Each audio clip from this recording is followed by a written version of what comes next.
vamos a estudiar las preferencias del consumidor. Lo que vamos a hacer es representar cómo son las preferencias del consumidor entre las distintas cestas.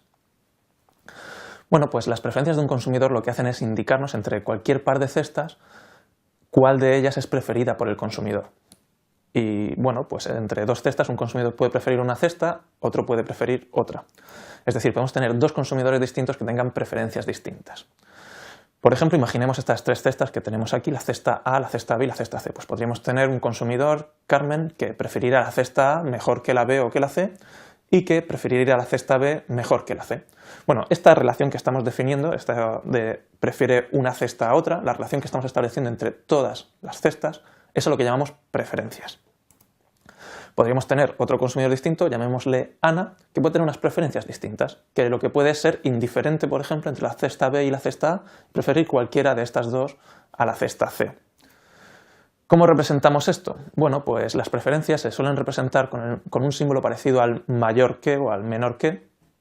En este caso vamos a usar siempre el mayor que, pero un poco cambiado. No un triángulo sin más, sino pues un símbolo pues, un poco curvo. Este símbolo significa preferido a. Y también con esta tilde, este guión con forma de tilde, que significa indiferente entre. Bueno, pues por tanto las preferencias de Carmen, que prefiere la cesta A antes que la B y antes que la C, pues se podrían expresar de esta manera. Esto significa que Carmen prefiere A mejor que B y mejor que C. Las preferencias de Ana, en cambio, pues las podemos representar de esta manera. Ana es indiferente entre A y B y prefiere cualquiera de estas dos cestas mejor que C. ¿Cómo vamos a suponer a la hora de representar matemáticamente las preferencias, a la hora de modelizar las preferencias? ¿Cómo van a ser? Bueno, vamos a suponer que las preferencias de todos los consumidores que vamos a estudiar cumplen cuatro propiedades muy básicas y que son bastante intuitivas. Vamos a suponer que las preferencias son completas, que son transitivas, que siempre son no saciadas y que estas preferencias presentan un gusto por la diversidad. ¿Qué significa esto?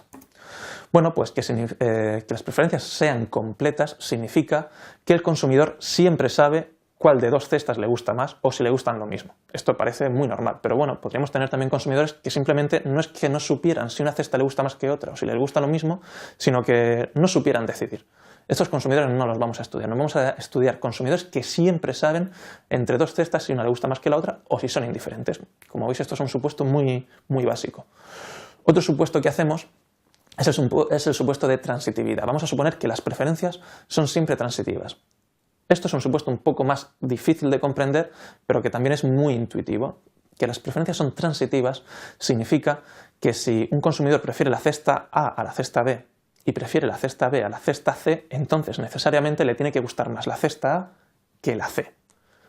Si no se cumpliera la transitividad, es decir, preferencias que no sean transitivas, quieren decir que un consumidor le puede gustar una cesta determinada, la cesta A más que la B más que la C y gustarle la C más que la A, que esto no nos parece racional. Bueno, pues lo que vamos a suponer es que no hay ningún consumidor en el que no se cumple este principio de racionalidad, que si algo le gusta más que otra cosa y esa cosa le gusta más que otra, pues lo que más le gustaba le gusta más que lo que menos le gusta. Es un concepto muy intuitivo, pero que es un poco difícil de explicar. Pero bueno, vamos a suponer que el consumidor presenta esta propiedad, las preferencias presentan esta propiedad, transitividad. Otra propiedad que van a presentar todos los consumidores que estudiemos es la propiedad de no saciedad. Las preferencias nunca van a estar saciadas. ¿Qué significa? Que el consumidor siempre está dispuesto a consumir más de cualquiera de los bienes. Unas preferencias saciadas pues serían unas preferencias en las que el consumidor dijera yo no quiero más de alguno de los bienes. Esto puede ocurrir en la vida real, pero no es el caso que vamos a estudiar. Nos vamos a centrar en preferencias no saciadas. Y por último, vamos a estudiar también preferencias en las que exista gusto por la diversidad. El gusto por la diversidad hace referencia a que los consumidores siempre prefieren cestas medias que cestas extremas. Es decir, antes que tener mucho de una cosa y nada de otra, o mucho de lo otro y nada de la cosa primera, pues el consumidor prefiere algo intermedio, tener un poco de ambas cosas. Esto exactamente lo que quiere, como lo vamos a representar, es diciendo que el consumidor siempre prefiere una cesta intermedia mejor que dos cestas extremas que le gustan por igual. Es decir, en el ejemplo que tenemos aquí, vamos a suponer que el consumidor es indiferente entre la cesta A y la cesta C. Es decir, le gusta de la misma manera tener 6 kilogramos de tomates y 0 lechugas que tener 10 lechugas y 0 kilogramos de tomate. A él le da lo mismo. Si me das 6 tomates y ninguna lechuga, tengo un nivel de satisfacción. Si me das 10 lechugas y ningún tomate, tengo el mismo nivel de satisfacción.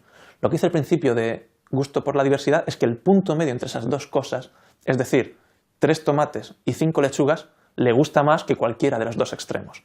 Bueno, pues vamos a suponer que esto se cumple siempre. Los consumidores prefieren siempre una cesta intermedia mejor que 2 cestas extremas. ¿Vale?